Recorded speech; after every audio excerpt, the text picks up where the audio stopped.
In the vast grasslands of the Mongol Empire, where strength decided status and marriage sealed alliances, a princess made an extraordinary promise. She would only marry a man who could defeat her in wrestling. If he lost, he would forfeit horses instead. According to medieval accounts, no man ever succeeded. Her name was Khutulun, a descendant of Genghis Khan and the daughter of Kaidu, one of the most powerful rulers in Central Asia during the late 13th century.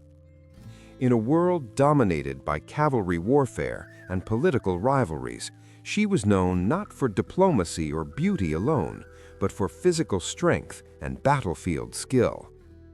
Travelers like Marco Polo wrote about her with a mix of fascination and disbelief, describing a woman who rode into battle beside her father and overpowered challengers in public contests.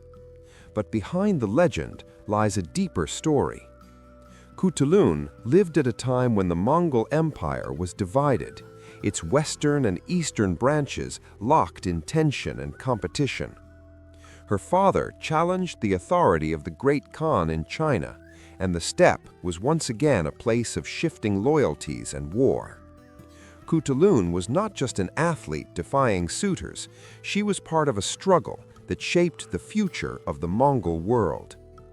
How did a princess earn the loyalty of warriors in one of history's most formidable empires?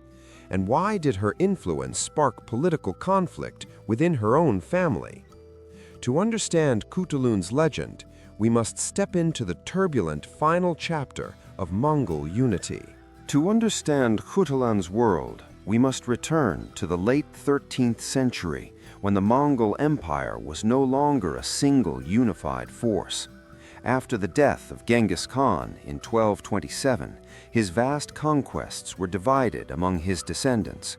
For a time, the empire remained loosely connected under a great Khan, but by Khutulun's lifetime, unity had fractured into rival khanates, stretching from China to Eastern Europe. Power was no longer centralized, it was contested. Khutulun was born around 1660 into the line of Ogedei, the third son of Genghis Khan. Her father, Kaidu, was a powerful prince of that lineage and one of the most persistent challengers to the authority of Kublai Khan, who ruled from China as the founder of the Yuan dynasty. This rivalry was not simply personal, it reflected a deeper division within the Mongol world between steppe traditions and the increasingly sedentary bureaucratic rule centered in Beijing. Kublai Khan governed a vast and wealthy empire in China, adopting many aspects of Chinese statecraft. Kaidu, by contrast, remained rooted in the traditional nomadic culture of Central Asia. He controlled territories in what is now Kazakhstan and Western Mongolia, commanding loyal tribes and maintaining a mobile court. The conflict between these two branches of the imperial family shaped Khutulun's upbringing. She was raised in a world defined by cavalry, clan loyalty, and constant readiness for war. Life on the steppe demanded resilience from everyone, regardless of gender. Mongol women traditionally enjoyed greater social and economic freedom than many of their contemporaries in other regions. They managed camps, oversaw trade, and sometimes advised in political matters. Elite women, in particular, could wield considerable influence. Khutulun's great-aunts and ancestors had served as regents and power brokers within the empire, setting precedents that made her later prominence less unimaginable. Still, Khutulun's reputation went beyond customary roles. Contemporary Persian chronicler Rashid al-Din and the Venetian traveler Marco Polo both described her as physically powerful and skilled in wrestling. Wrestling was not entertainment alone in Mongol society. It was a respected test of strength and honor, central to festivals and military culture. For a princess to compete openly against men was unusual, but not outside the realm of Mongol norms, especially within a warrior elite. Kaidu reportedly valued Khutulun's abilities highly. Unlike many daughters who were married off to secure alliances, she remained at her father's side during campaigns. Sources suggest she accompanied him in battles against rival Mongol factions aligned with Kublai Khan. These conflicts were not small skirmishes, they were part of a prolonged struggle for supremacy over the heartlands of the empire. The political stakes were enormous. Control of Central Asia meant access to trade routes linking east and west. It also meant influence over nomadic tribes whose loyalty could tip the balance in imperial disputes. Kaidu's resistance prevented Kublai Khan from fully consolidating authority across the former Mongol domains. In this environment, loyalty within Kaidu's own camp was critical. Khutulun grew up not in the sheltered isolation of a palace, but within a mobile war camp. She would have learned horsemanship from an early age, as all Mongol children did. Archery, endurance riding, and survival skills were part of daily life. The boundary between civilian and warrior was thin on the steppe. Every member of the ruling family was expected to contribute to the strength of the clan. Her famous condition for marriage must be understood within this context. According to multiple sources, she declared she would only marry a man who could defeat her in wrestling. Each unsuccessful suitor was required to give her horses as a forfeit. Horses were the primary measure of wealth among the Mongols, essential for transport, warfare, and status. The story that she accumulated thousands of horses may contain some exaggeration, but it reflects her reputation for dominance. Some historians caution that medieval writers may have embellished details to appeal to their audiences. Marco Polo's account, while valuable, was shaped by the expectations of European readers fascinated by the exotic East. Persian sources, though closer geographically, also wrote with their own political perspectives. Yet the consistency of Khutulun's depiction across different traditions suggests her physical prowess and public challenges were widely known. Beyond legend, what is clear is that Khutulun held real influence in her father's court. Rashid al-Din records that Kaidu considered her one of his most trusted advisors. In a political environment where succession was often contested, such favor carried significant weight. Kaidu had many sons, but he reportedly valued Khutulun's counsel and presence in military affairs. This preference would later fuel tension within the family. In Mongol tradition, succession was not strictly determined by primogeniture. Leadership often depended on consensus among elite clans and demonstrations of capability. By elevating Khutulun publicly, Kaidu risked resentment among his male heirs. The balance between admiration and rivalry was fragile. As the 13th century drew toward its close, the struggle between Kaidu and Kublai's successors intensified. Campaigns stretched across Central Asia, draining resources and testing loyalties. Khutulun was no longer simply a princess proving her strength in contests. She was part of a ruling household at the center of a geopolitical conflict that threatened to reshape the Mongol world once again. The stage was set for greater challenges. Kaidu's resistance had preserved steppe autonomy, but it had also prolonged instability. Within this volatile environment, Khutulun's position would become increasingly complex. Her strength had earned admiration.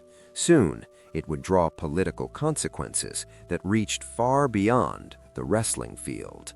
As Kaidu's conflict with the Yuan dynasty continued into the 1280s and 1290s, the struggle for control over Central Asia became more intense and more personal.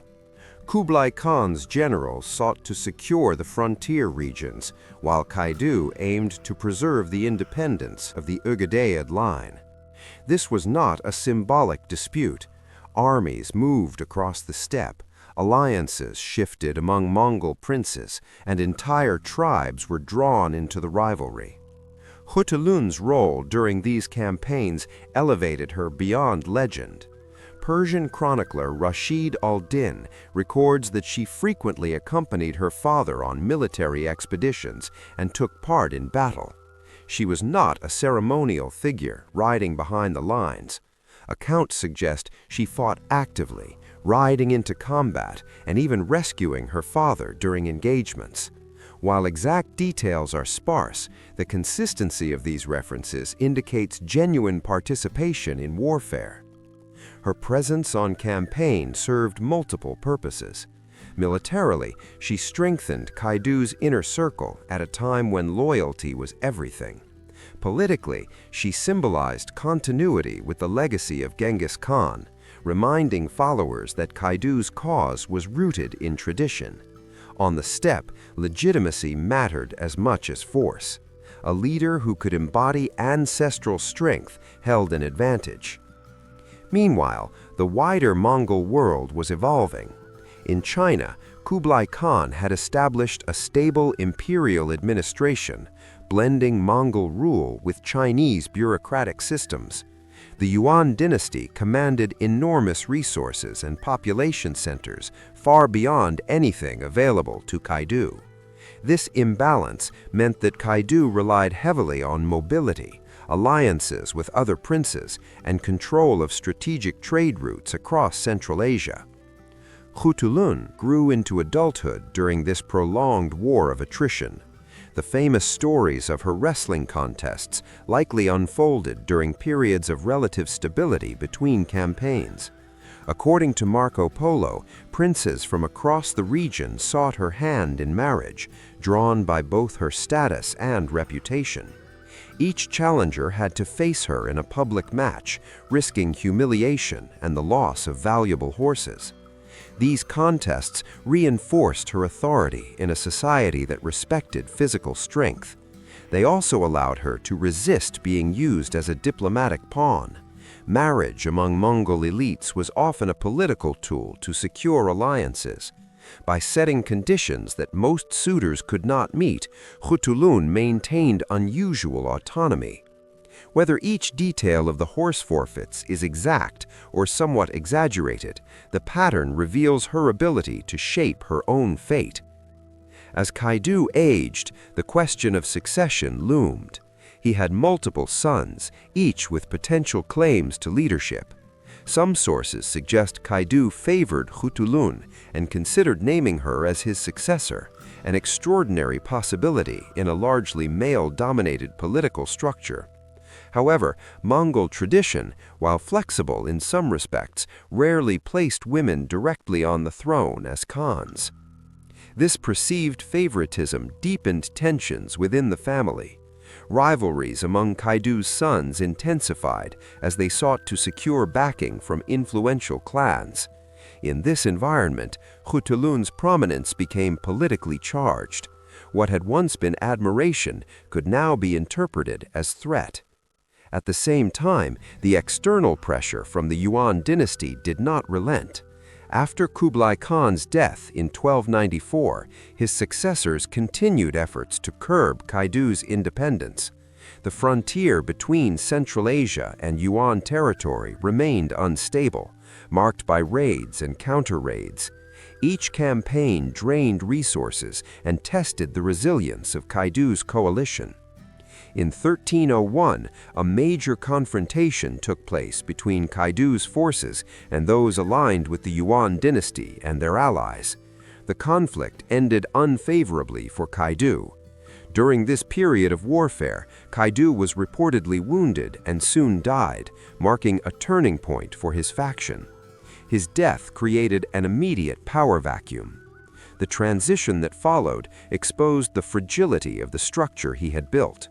Khutulun supported one of her brothers, often identified as Orus, as a candidate for leadership. However, another brother, Chapar, ultimately gained the position with backing from powerful tribal leaders. The decision reflected the practical realities of Mongol politics, where consensus and military support outweighed individual preference. Khutulun's influence did not vanish overnight, but it diminished in the new political order. Without Kaidu's direct support, her position depended on negotiation within a court wary of concentrated authority. Some accounts suggest internal rivalries limited her role in governance after her father's death. There is also debate about her marriage. While earlier traditions emphasized her refusal to wed unless defeated, later sources indicate she eventually married a man of her choosing, possibly a loyal follower or relative within the Mongol elite. The details remain uncertain, and historians approach them cautiously. What matters is that her autonomy, once a symbol of strength, had to adapt to shifting political realities. By the early 13th century, the broader struggle between the Ögedeiad line and the Yuan dynasty began to settle. The once fierce resistance fragmented, and Central Asia gradually moved towards accommodation with larger Mongol successor states. The era of open defiance that defined Khutulun's youth was fading. Her story, however, did not end in obscurity. Even as political power shifted away from her, her reputation endured across cultures. Chroniclers preserved her image as a warrior princess who matched men in strength and resolve. Yet beneath the legend lies a more complex narrative of succession politics, imperial fragmentation, and the limits of individual influence within vast nomadic systems. The turning point had come with Kaidu's death. Khutulun had risen in a world shaped by constant war and clear loyalty to her father's cause. Now she faced a transformed political landscape where strength alone could not secure authority. The next chapter would determine how her legacy would be remembered, not just on the steppe, but across continents. Kaidu's death in 1301 marked the decisive turning point in Khutulun's life. For decades, her authority had flowed from her father's power and the loyalty he commanded across Central Asia. With him gone, the political balance shifted overnight. The struggle that followed was no longer against the Yuan dynasty alone, but within her own family. According to Persian sources, Kaidu had expressed preference for a particular son as successor, and Khutulun supported that choice. Yet Mongol succession was rarely straightforward. Leadership required the backing of powerful tribal elites and military commanders. In the Kurultai, the traditional assembly where decisions were made, consensus mattered more than personal desire. Another son, Chapar, secured broader support and was proclaimed leader. This decision sidelined Khutulun's influence at the very moment it might have expanded. Her prominence, once an asset, now became politically sensitive. In a system wary of concentrated authority outside established norms, her visibility may have unsettled those seeking stability. The consequences were immediate. Chapar's leadership proved less effective than Kaidu's, and internal divisions weakened the Ögedeiad position. Relations with the Yuan dynasty shifted from open hostility toward uneasy accommodation. The prolonged conflict that had defined Khutulun's youth began to dissolve, not through decisive victory, but through gradual fragmentation. For Khutulun, this transition narrowed her sphere of action. Without her father's protection, her ability to intervene directly in military affairs diminished. Some accounts suggest she withdrew from central politics, while others imply she retained influence within a more limited circle. The sources do not provide detailed records of her final years, reflecting how quickly historical attention moved on once succession was settled. There is also the question of her marriage. While earlier traditions emphasized her refusal to marry unless defeated in wrestling, later chronicles indicate she eventually married a man she chose herself. The identity of her husband varies among sources, and historians treat these details cautiously. What remains consistent is that she did not marry as a defeated prize, but as an active decision-maker within her circumstances. The larger transformation unfolding around her was significant. The once unified Mongol Empire had fractured into separate khanates with distinct political paths. The Yuan dynasty in China pursued imperial consolidation, while Central Asian factions negotiated survival through alliances and compromise. The era of expansive steppe resistance under Kaidu effectively ended with his death. Khutulun's turning point, therefore, was not a dramatic battlefield defeat. It was the quiet but profound loss of political leverage in a system that prioritized collective support over individual capability. Her strength, skill, and reputation could not override the structural realities of Mongol succession. The moment feels heavy precisely because it was unavoidable. Kaidu's authority had held together a coalition built on loyalty and rivalry with the Yuan court. Without him, the foundation shifted. Khutulun's extraordinary rise had depended on that structure. Once it changed, so did her role. By the early 13th century, she fades from the historical record, with her death likely occurring around 1306. The details are uncertain, and no grand final confrontation marks her passing.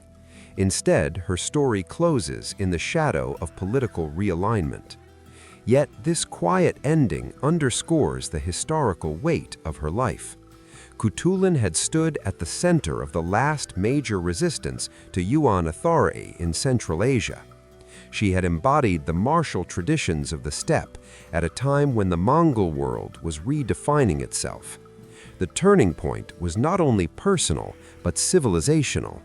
The age she represented was ending, and with it, the conditions that made her possible. After Kaidu's death and the consolidation of power under Chapar, the political landscape of Central Asia gradually stabilized. The prolonged resistance against the Yuan dynasty weakened, and negotiations replaced large-scale confrontation. Over time, Chapar himself was forced into submission by other Mongol leaders aligned with the Yuan court. The independent power base that Kaidu had built dissolved within a few years. Khutulun does not appear prominently in these later developments, which suggests her direct political influence diminished. Most sources agree that she died around 1306, though the exact circumstances are not recorded in detail. The absence of dramatic accounts about her final years reflects a broader pattern in medieval chronicles, where attention often shifted quickly once major political struggles were resolved. Yet her legacy endured in a different way. Persian historian Rashid al-Din included her story in his comprehensive history of the Mongols, preserving her image as a formidable and capable woman within the ruling elite. Marco Polo's narrative carried her legend westward, introducing European audiences to the idea of a Mongol princess who defeated men in public contests of strength. Though shaped by the perspectives of their authors, these accounts ensured that her name would outlive the political faction she supported. Khutulun's story also illuminates the social structure of Mongol society. Unlike many contemporary cultures, the Mongols allowed elite women to exercise visible authority. They managed territories, advised rulers, and sometimes influenced succession decisions. Khutulun's prominence was exceptional, but it was not entirely isolated from precedent. Her life demonstrates how steppe traditions created space for capable women within military and political systems. In the longer arc of history, Khutulun represents the final generation shaped by the direct legacy of Genghis Khan's conquests. By the early 13th century, the Mongol world was transitioning from mobile steppe dominance toward more regionally rooted states. The Yuan dynasty deepened its administrative structures in China, while other khanates adapted to local conditions. The era of sweeping pan-Mongol campaigns was fading. Her legend also influenced cultural memory beyond academic history. In later centuries, stories of a warrior princess who challenged suitors inspired retellings in literature and folklore. Though some embellishments accumulated over time, the core image remained consistent: a woman whose strength commanded respect in a warrior society. Khutulun did not found a dynasty, nor did she rule as Khan. Her importance lies instead in what she symbolized. She stood at the intersection of gender, power, and imperial fragmentation during one of the most dynamic periods in Eurasian history. Her life reveals how personal ability could elevate an individual within a vast, nomadic empire, yet also how structural politics ultimately defined outcomes. Even after the political cause she supported faded, her reputation endured across continents. That endurance speaks to the rare clarity of her character in the sources. In an age dominated by khans and generals, Khutulun remained unforgettable. Khutulun's life invites us to reconsider what power looked like on the Mongol steppe. She was not a ruler crowned in ceremony, nor a conqueror who reshaped maps. Yet within the world she inhabited, strength, loyalty, and presence carried real authority. She earned recognition in a society that respected ability above convention. Her story also challenges modern assumptions about medieval gender roles. The Mongol Empire was a warrior culture, but it was not rigid in the same way many settled societies were. Elite women could manage camps, influence alliances, and, in rare cases like Khutulun, ride into battle. Her life reminds us that history is rarely as uniform as we imagine. At the same time, her turning point shows the limits of individual talent. She rose because her father trusted her and because the political structure of the steppe allowed space for her prominence. When that structure shifted, even her reputation could not secure succession. In the end, institutions and consensus proved stronger than personal strength.